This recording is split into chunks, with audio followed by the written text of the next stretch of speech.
everybody to KVEC. It's our New Teacher Institute, and the topic of our discussion this afternoon is going to center around some trends in education, special education, if you will. And so, without further ado, we're going to just show you what our targets are for this lesson.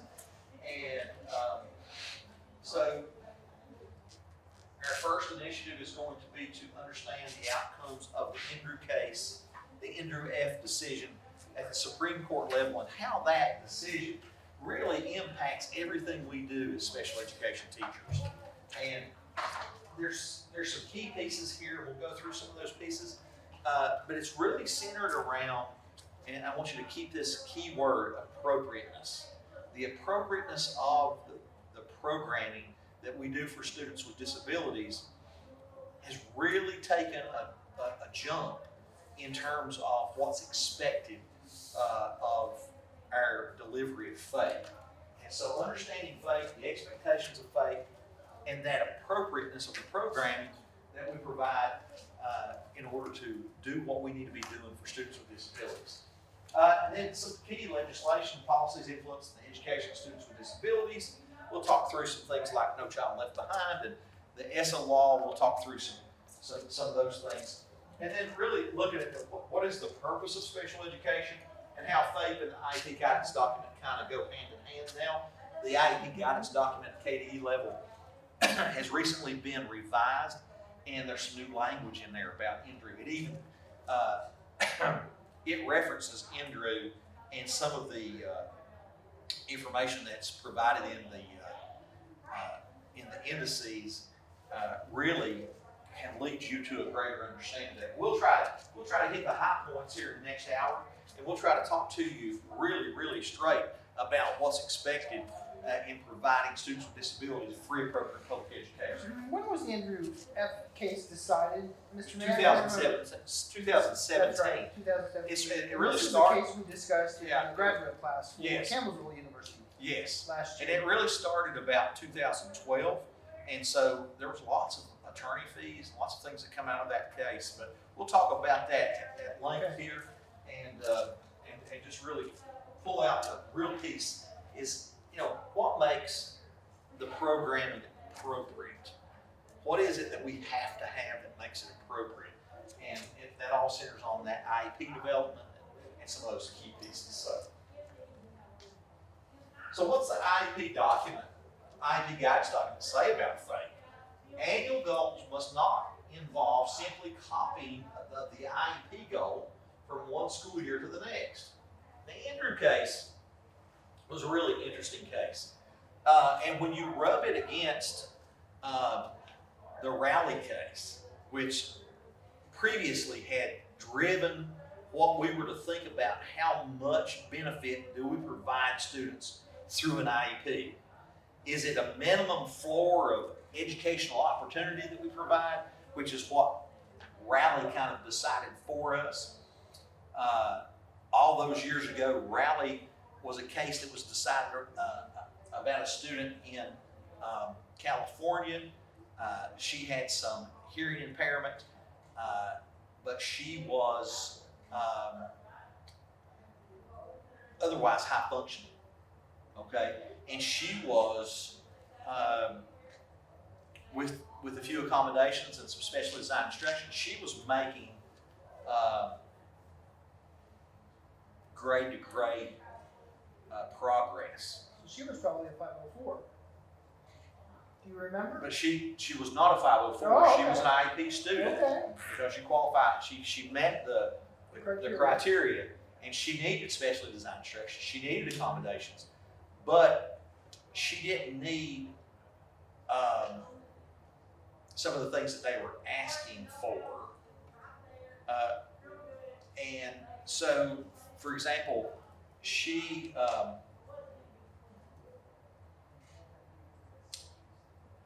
needed some accommodations, but she didn't need all the accommodations. She didn't need all the treatment, all the things that the parent was asking for. I see. And she was still able to make grade to grade progress. So they said the IEP, we give them the minimum floor of opportunity for progress, and because she was matriculating grade, grade to grade to grade, and she was passing. They based that decision of the Supreme Court on her problem. And then when Andrew came along, it was different. Okay? We saw a proliferation of autism in this country.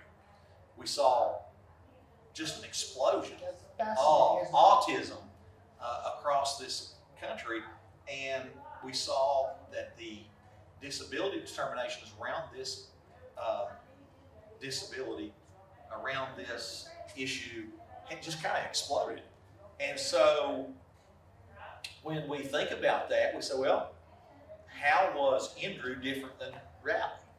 Well, Andrew was a student that entered into the public school there in Colorado, and he had autism, he had social difficulties, he had communication difficulties, and he had some behavioral issues that were starting to manifest themselves at this point. And he was really a kid that, you would see some of these things that arise behaviorally. If he thought he could get through that door, he would elope.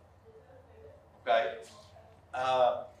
They used a timer with him to try to, initially in the first IEP, to try to replace some of his outstanding behaviors with positive behaviors. And he got kind of fixated on that timer. He had some real fears. He had some real social issues. He was scared to death of the common housefly. He was scared to death if Brenda had this Pepsi can here, and he was afraid that was all. He was completely engrossed in, I've got to keep that from turning over. Okay? He had some real issues in regards to autism. Okay? He was 3 years old. They wrote an IEP. He was 4-year-old. They pretty much rubber stamped the IEP the next year. Didn't involve the parents much in the development of that. Didn't review progress. Didn't really have any data. Went to year age 5, age 6, went all the way up to about age 11. And the parents were like, what happens when a student goes from age 3 to age 11, just in a normal sense? They get what? They get bigger. So those behaviors, he pulled Brenda's hair. He would run down the hall. He was faster. He was stronger. He yelled. He did all these things, And so the behaviors kept getting what? Worse. Well, they said, all right, we've heard about this place called Firefly. Of all things. How ironic, right? Kids scared to death of houseflies. They find a school there, and the name of the school is Firefly. And Firefly specialized in behavior management and behavior modification and behavior strategies and students with autism and changing those behaviors, replacing those negative behaviors with positive behaviors. So they send him down there for the summer. First thing they do is they do an assessment. They see what the outstanding behaviors are. They prioritize those behaviors. They write an IEP. They put a behavior intervention plan in place. Guess what happened? What'd you say, Brendan? He started doing better. Guess what the parents wanted? They had another student that was going to the neighborhood school. They had another child that was going to that same school. So now they were going to have to take one here and take one there. And they said, why don't we just get them to implement all these changes from the private behavioral institution into the public school institution, incorporate those things that we see that were working, boom, in that public school. Because that way our two can go to the same place. It's more convenient for parent. We don't want to sue you. We don't want to have any trouble. We just want you to work with us. And essentially, you know what the school system said? We've got an appropriate IEP. We had an appropriate IEP when he left. We only have to give a minimum floor of opportunity for educational advancement in regards to the IEP and the development and implementation of the IEP. And so, no, we're not going to do that. So they go to the next, they appeal to the next appellate level, they say they fine for the school system. Because the Raleigh case in the 6th district, not the 6th district, it's the 9th district. We're in the 6th district here in Kentucky. In the 9th district out there in Colorado, they were still living by that standard. We used to use this old analogy, Will. We don't have to provide a Cadillac IEP. We don't have to provide a serviceable Chevrolet. What's that mean? Minimum floor of opportunity for advancement. Basic floor of opportunity. Okay? They keep appealing, and they keep fighting for the school system, but they keep appealing, they keep finally, they exhaust all the remedies all the way till it becomes a Supreme Court issue. Okay? Supreme Court agrees to hear it, and when they go to the Supreme Court, Justice John Roberts wrote the prevailing opinion, and he said to provide only a floor of opportunity for advancement is to provide no education at all. Right? And what were the key takeaways? That's powerful. What were the key takeaways? The key takeaways were that the student had been receiving the same old goals year after year with no change. It's like the old adage, you do the same thing over and over and expect different results. Not going to happen, right? It's like beating your head against the wall. Eventually your head's going to get sore, right? My dad used to tell me that all the time when I was growing up in his household. So they had no progress data. They had the same goals year after year after year. They had not included the parent in the development of the IEP. Those were the three major pieces and three major errors. And so they come up with some of this language, and it's repeated here. It requires annual goals to be appropriately ambitious. So if you repeat goals and copy and paste goals, they're not ambitious. You're not setting your expectation level any different than you are from year to year, so there's no ambition built in. And you're supposed to meet the student where they are. So we determine baseline, and we progress data the goals. We determine baseline, and we say, this is where he's currently functioning, this is where we think he can go, and we progress data, collect, and analyze and graph along the way. They had none of that. Remember what I said earlier today, don't have the data, write the check, right? So they essentially had to write the check. There was millions of dollars that was lost by this school district in Colorado based on this whole deal. But they were on sound, what they thought, legal ground, because in the past they had only adhered to the Raleigh decision. But when it got to the Supreme Court, they said, look, Raleigh was about a student that had different issues and was making progress grade to grade. This is a totally different situation, and we can only rule based on these circumstances. We're not talking about Raleigh, we're talking about Indra. And this is what we say with Indra. Now, in Kentucky, I will be fair to Kentucky, because Kentucky had already seen the error of the way, and we had started to provide more and more. We were doing progress monitoring. We were already writing goals that were meeting kids where they were and trying to move them to the next level. And we were doing a pretty good job. But this kind of rubber stamped our efforts and said, you know what, you were doing what's right here in Kentucky already for students. Let's keep on keeping on. Let's keep pushing for progress monitoring. Let's keep pushing for parent involvement. We've seen a big push, have we not, Brenda, of late in regards to the parent surveys. We want parent surveys. We want parents invited to ARC meetings. We want to use all of our means of technology to make sure that we're getting input.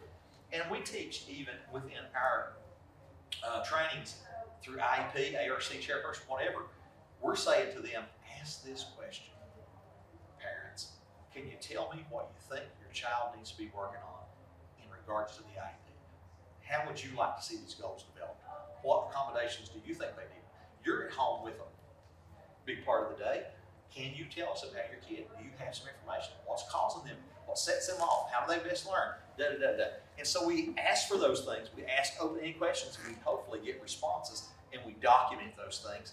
And when you get a parent to help you write an IEP, the thinking is, in most cases, that if they help you develop it, they won't argue about what you're doing. you know? And so that'll cut down on some of the complaints and some of the litigation Yeah, things that we greater see. buy-in, sure. Yeah, so we're working together and we're creating this camera. Plus, they know about what we're expecting.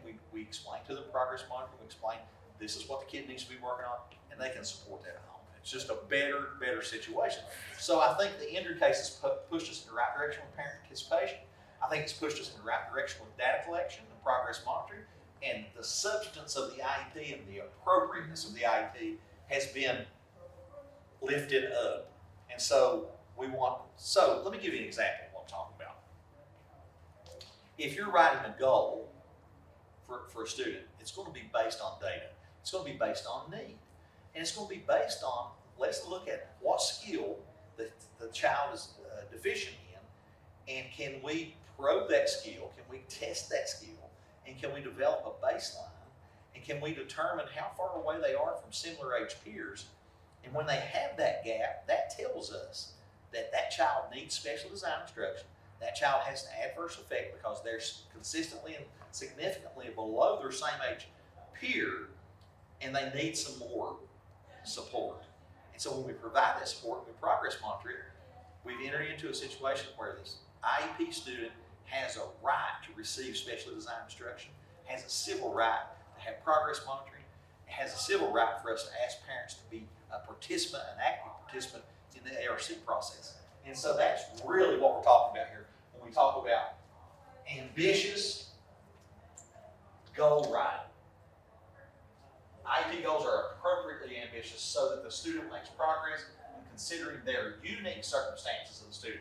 So we also have to know what the disability is, and we have to know how to treat that disability. We have to make that part of the IEP plan in the process. So very important. The ARC must review the student's progress data to determine why progress is not being made and make the appropriate adjustments. So this whole piece, you can see the errors that was made by this Colorado school district. They had no progress data. They had no parent involvement. They had nothing to hang their hat on to say that we were implementing anything. They didn't have a behavior intervention plan. They had no behavior data, you know, and so there you have it. And so it's a classic Supreme Court landmark decision that's pushing us to do what we do. So anyway, any questions about that? Yeah, that's awesome. That is awesome. You know, I'm curious, this is tangential, but I wonder if we, as school districts, keep statistics on the percentage of parental involvement in students' IEP development and progress and annual reviews. Okay, so let's just, if we're trying to commit these things to memory so that we don't make these errors ourselves, we would have students write this down or recall this from a blank slate and try to recreate that so that we move our learning from a place where we're holding it short term, or we're holding it in working memory, not short term, but working memory, where we're holding that information in here, but then when we have students recall it and we have students write about it and have a discussion about it, it crystallizes learning. So in an instance here, we could have an activity where we would have you just recreate that story and pull out those key pieces, maybe make a bulleted list of the takeaways. So rather than do that with you guys right now, though, I'm just going to push this one up. Yep. And here's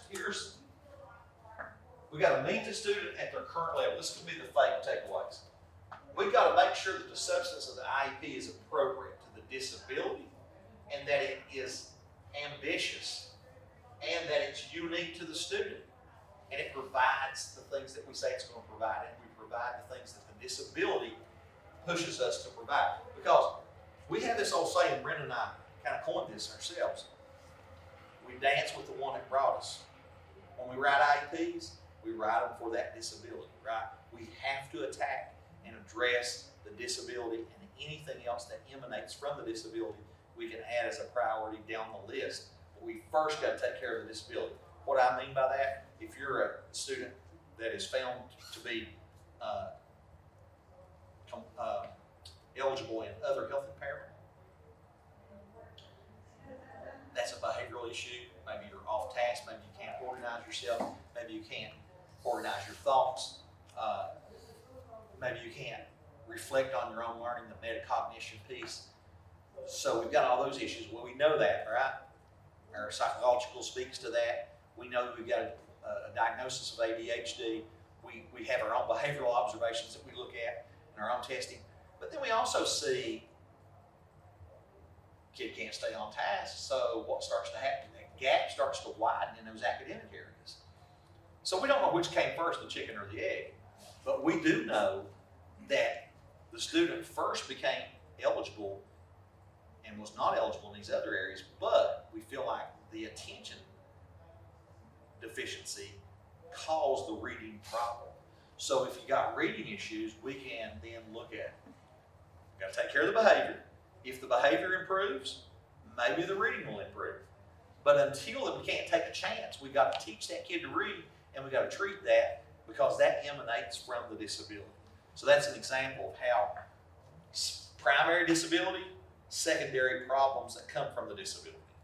And so we would have to prioritize those things. But you know, so many times back in the day, we would go through and review files, and we would see files that had kids, other health impaired, and we'd go to the goal section and had a reading goal.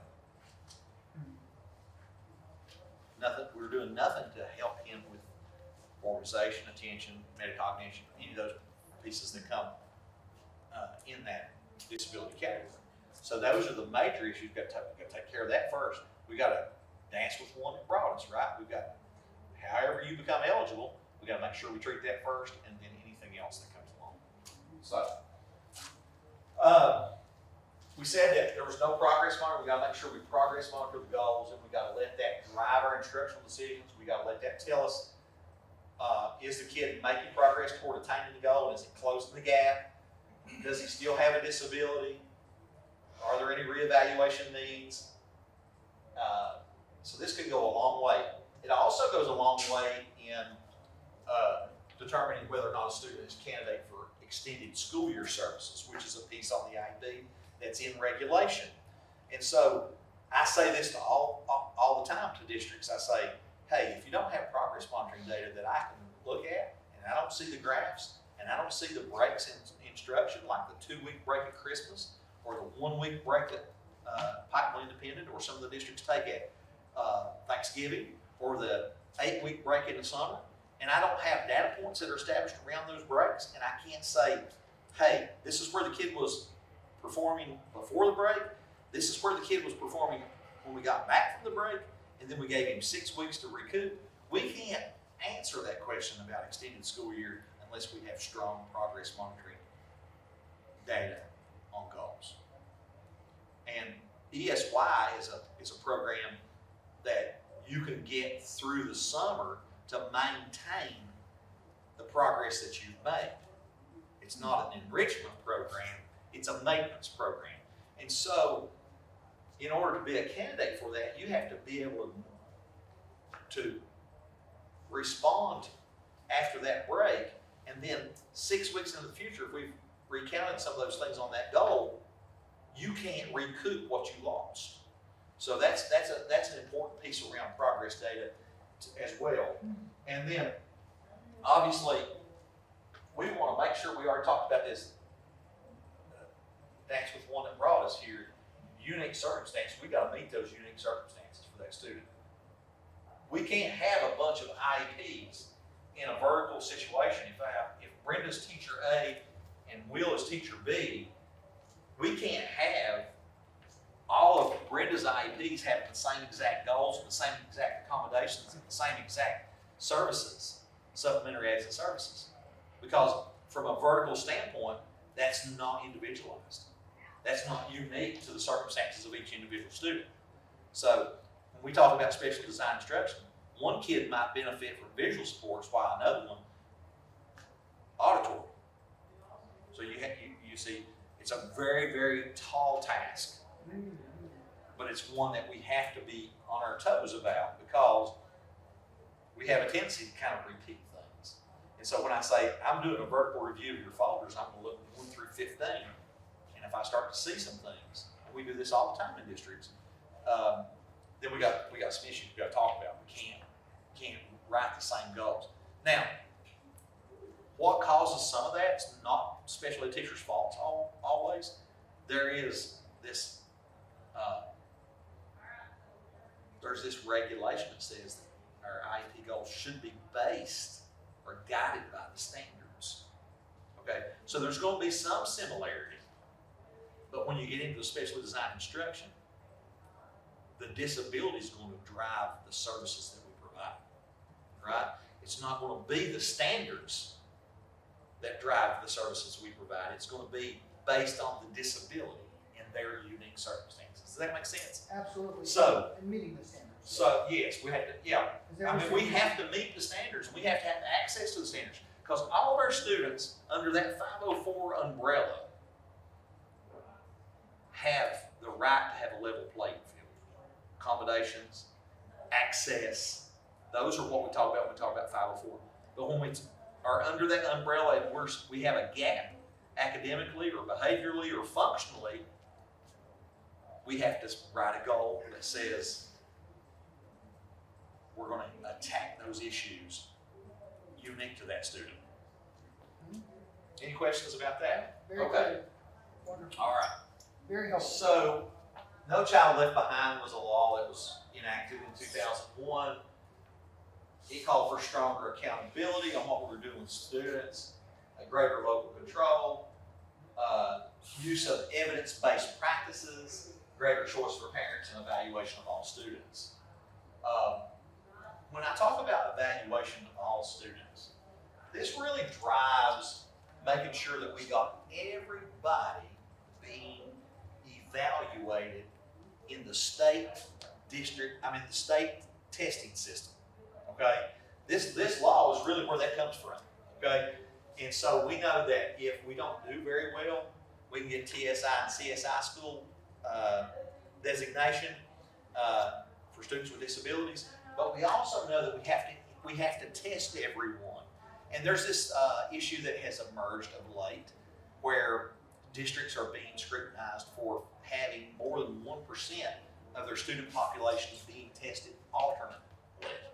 Okay?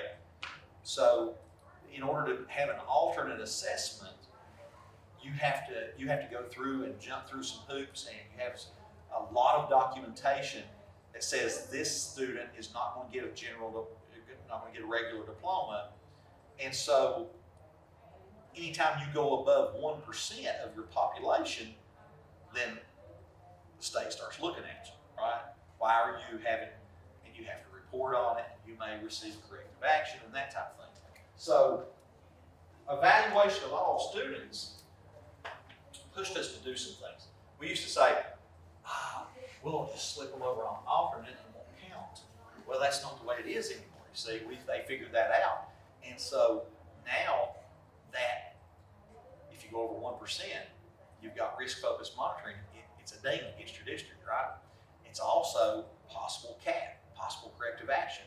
And you have to come up with all this training and how are we going to correct this issue? Because the percentages, the numbers say we shouldn't have more than 1% being alternately tested, right? So that's something that has emerged over the last few years, but it started here in No Child Left Behind. No Child Left Behind some more goals for that. They want everybody to be proficient in reading and math by 2014. I bring this back in because I'm thinking if we look at ours, and I used to have some screenshots right here that would speak to 8% proficiency in mathematics in the state. Not much more. What is the reading? It's about what, 12%, 12 or 14%, 14% proficiency in reading. It says all. Like, I'm giving you statistics from the disability categories, but we're not anywhere near that. So highly qualified teachers will teach all. Okay, so this really gave us a problem. Like if you had if you had a special ed teacher that didn't have a content specialty area or duly certified, they couldn't be high quality. They couldn't teach. They couldn't provide any instruction. And so they had to fix that problem. They kind of dropped that off on when ESSA came along. That was a problem. Safe, drug-free classrooms, advantageous learning. We can all agree with that, right? 100% of your English language learners will be proficient in English, and 100% of all students will graduate. Okay? And so we are constantly, the state's constantly, they have this general supervision provision, and they have to look at those things. How many students are graduating, how many students with disabilities graduate, how many students get a diploma, and that type of thing. So we have, these are all high expectations, and I'm all for high expectations, but we've got to figure out ways to get closer to what we're doing, because we've not cured all these ills just by legislation.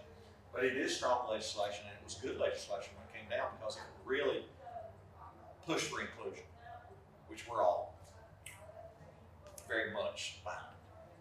We believe that our students need to be in school, and they need to be receiving the same quality of instruction and education that every other student gets. So no child left behind put these things. Schools had to make adequate yearly progress, and they did, and they got some sanctions. Proficiency in reading, and like I said, sanctions not meeting those schools' yearly state assessments with subgroup requirements. So then in 2015, of course, we get a new leader at the top, and Every Student Succeeds Act, the ESSA law, comes about. Maintains much of Nickleby because it was some good legislation, but it really cut that testing. We test all students in grade 3 through 8. So that really hits that middle grades education right there, where students are learning content and learning to use content. And so we're learning to read K through 3. We're reading to learn 3 through whatever. And so that really did that. And then we had it eliminated the definition of highly qualified teacher. See, so we went away from that, and if you're a certified teacher, you have a role to play. If you're a co-teacher, you got certain things you can do, provide special design instruction for special ed teachers, and then your regular ed teacher provides the core instruction in Tier 1, and they're responsible for Tier 2 and Tier 3 in your MPSS program.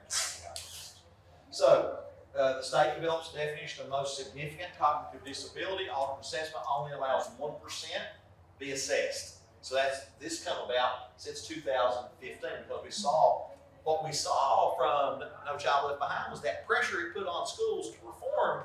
We made some bad decisions that weren't in the interest of students, right? You talk about, do we put the student in the center of the table, or do we put the adults in the center of the table? And it was causing us to make bad decisions, wasn't it, Brenda?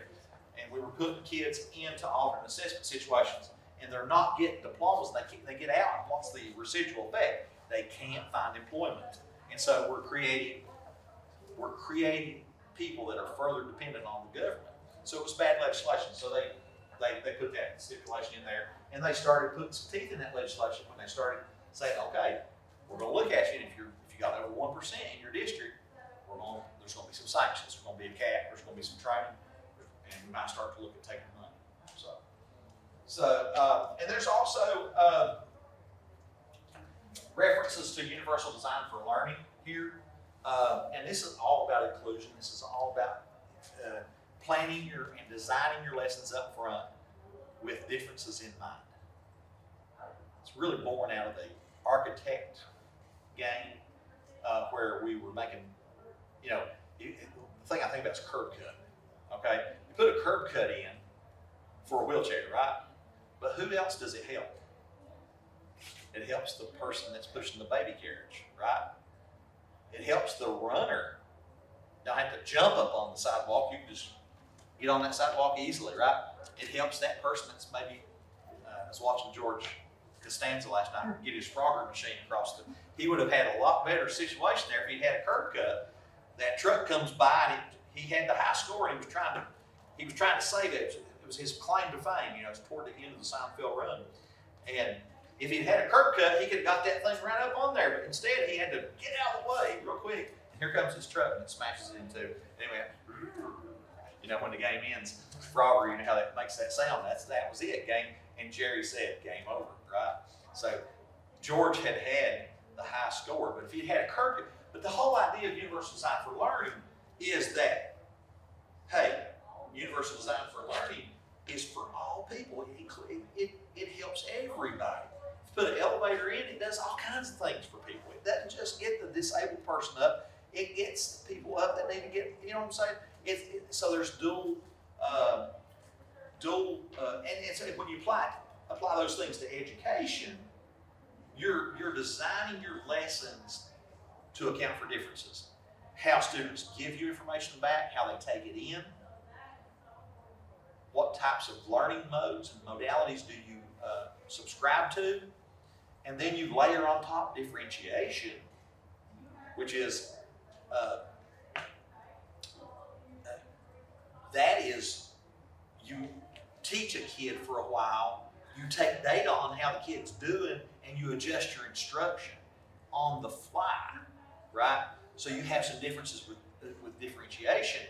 Universal design, you set it up front, and you have all of these things that are planned. Like you're going to plan, some students are going to be able to do a video for you to give back their learning.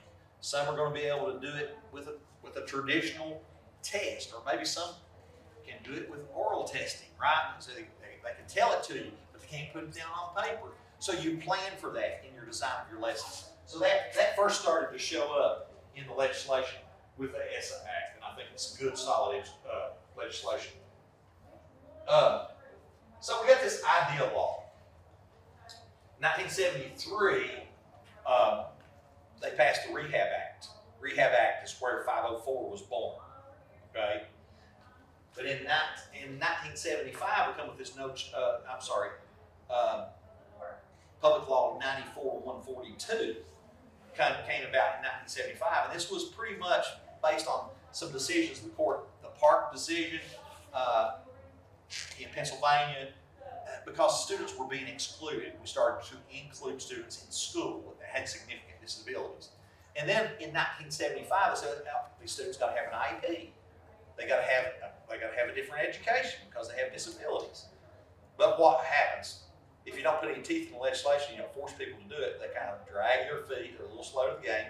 And so between 1975 and 1990, not a lot happened really. You had a few things, and Brenda could talk about this because we've been around for a while, a day or two, and IEPs were handwritten. There was very little scrutiny. Travel was different. To get to Eastern Kentucky, it took you 3 days from Frankfurt to get it. And there was no internet. There was hardly, very little, so it was slow to reach the masses, right?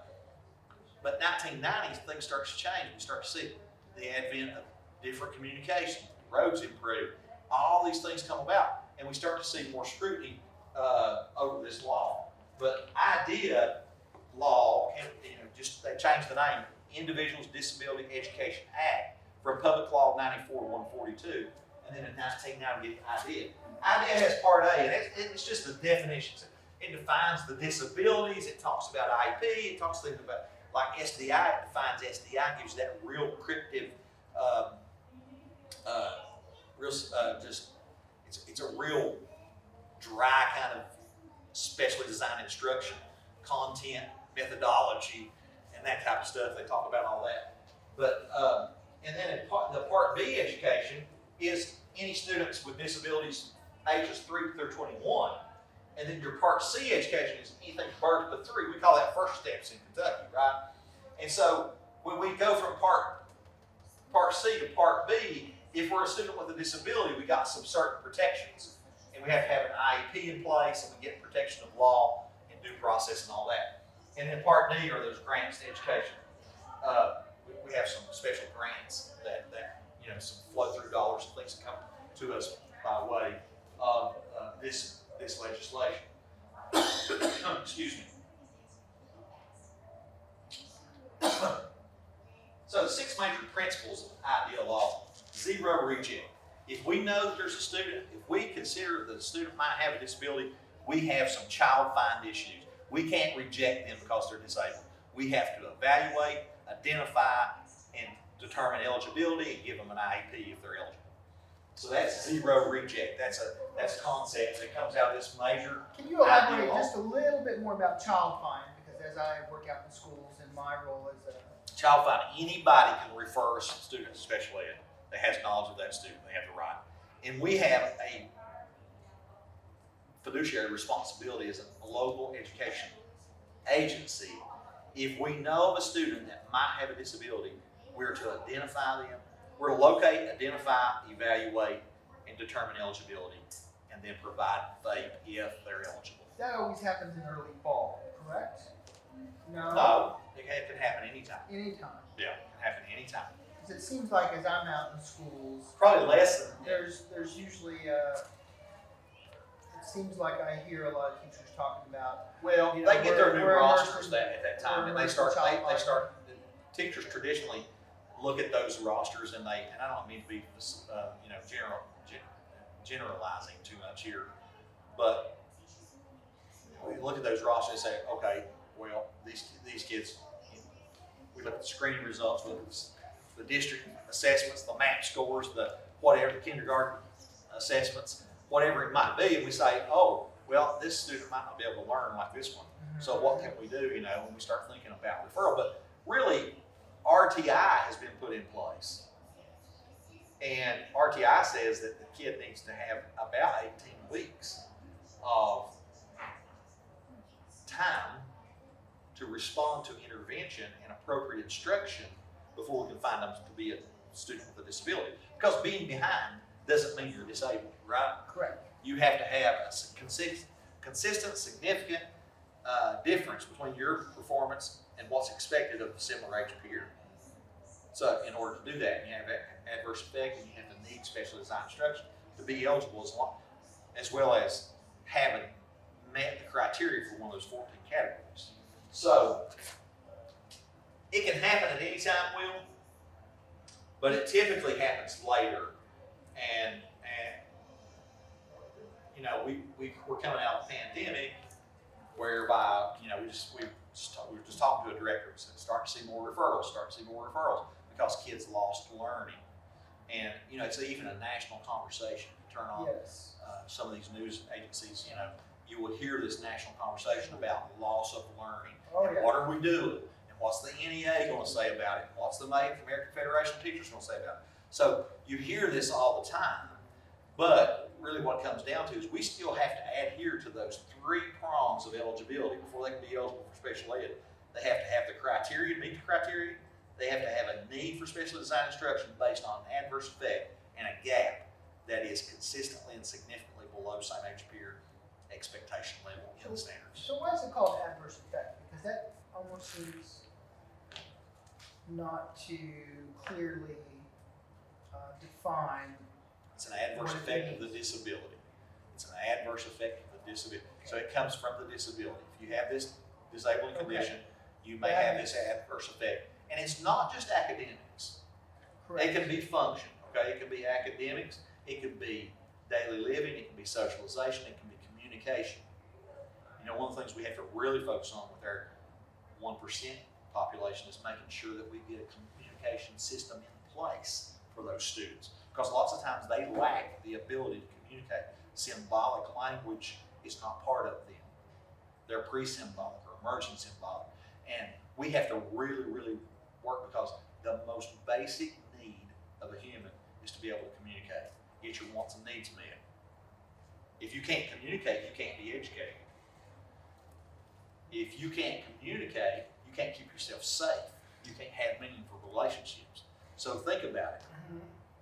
If you've got a student that has a severe disability, our number one priority has to be to get a system in their hands so that they can, that opens the whole world up for them. You're talking about our low incidence students. Yes. So, non-discriminatory evaluations, part of that child find says that students shouldn't be evaluated. We shouldn't find them eligible based on one evaluation, but the evaluation has to be appropriate. It can't be based on bias. We can't, we got these language differences, we have cultural differences, we have ethnic differences. We have to have we should be providing a test that's been vetted. In other words, it should have some norms, okay? They're norm reference tests, right? And we should be basing it on a comparison at the age, not the grade, okay? So that's non-discriminatory evaluation. Of course, we've already talked about FAPE at length. LRE is another acronym, least restrictive environment. We base where we provide education on the needs of the student and the needs that come about on the IEP. We don't just say, oh, you're disabled, you're MMD, so you go in a resource room. We determine based on their students' individual needs where that happens, the least restrictive environment. And the least restrictive environment definition says, 1, to the maximum extent appropriate, students with disabilities are to be educated with their non-disabled peers. And I always add to the maximum extent appropriate on the end of that, because I want to emphasize to the maximum extent appropriate. What's appropriate is based on what the student's needs are and where we can educate them best, okay? Not based on some preconceived notion, this disabled student goes here, this kid goes here. You see what I'm saying? So that's really, really the important piece. And then to finish this up, because I think we're running thin on time, but we have procedural safeguards. There's some real stuff in the law about the procedural safeguards are parent rights. And we have to give a full copy of the parent rights by our Kentucky administrative regulation, by our law, give it one time a year, and then there's some other times when we give it. It's spelled out in the record review document. It tells us, hey, if there's a complaint, if a parent requests it, if we're changing their placement, if we're doing a manifestation determination. There's different other times when we would give it. It's like 4 other times. Plus, we always give one full copy each time every year. So we say in our ARC chairperson trainings, always give an annual full copy and document in your conference summary. And then parent participation, we talked about that in regards to FAPE. We've seen parent surveys go through the roof. We've seen the need to document parent participation in IEP development. And so that's a big piece as well. And so that's a big part of it. I'll go on through the slides. There's the child find. If you want to read more about the child find, Will, you had some questions about that. Timely acceptance. We got to be careful about over-identification. Okay, there's this whole thing about if you're over-identified in a disability area, you could face some sanctions. Okay, and that's all I'm going to say about that. It also requires appropriate instruction before we find a student eligible. Every eligibility form in the state of Kentucky says, can we say the students had appropriate instruction in reading and math? If we can't say that, if they've not attended school enough, they've bounced around, or we don't have any research-based, evidence-based practices with some data to tell us that they've not made progress, then they're not candidates for special design instruction and IEPs and being a student with a disability with an IEP. So those are all things. And of course, you've got your referral system. All LEAs have to have a referral system in place in order to help identify and to document some of the things and to tell us whether or not we can suspect a disability. And there's some things about RTI. There's quite a bit of other stuff in here. This is the timeline in special education. Initial referrals, 60 school days. IEP is good for 365 days. You have to have an annual review, and you got to revise the IEP and reevaluation every 36 months. You got an ARC notice. Typically, that's a 7-day notice. Of course, you have a 24-hour notice with a violation of student code of conduct that you can use. Now, in our law, you have a prior written notice. That's your conference summary that documents all the changes to identity, evaluation, and the provisions of FAPE anytime you change placement. So you got to make sure that you get that out. You got some timelines on that. Some of them are a little different. Some say 5 days, some say 10 days, depending on your local policy. And then ARC notice code of conduct violation. That's that 24-hour notice that I was talking about. So I think that brings us to the end. I appreciate you. You've been a great audience. Certainly, That was awesome. we just, to review real quickly, FAPE, drives everything we do. It tells us how appropriate the IEP, what the significant piece of the IEP. We've got to have data in our present levels. We've got to have measurable goals.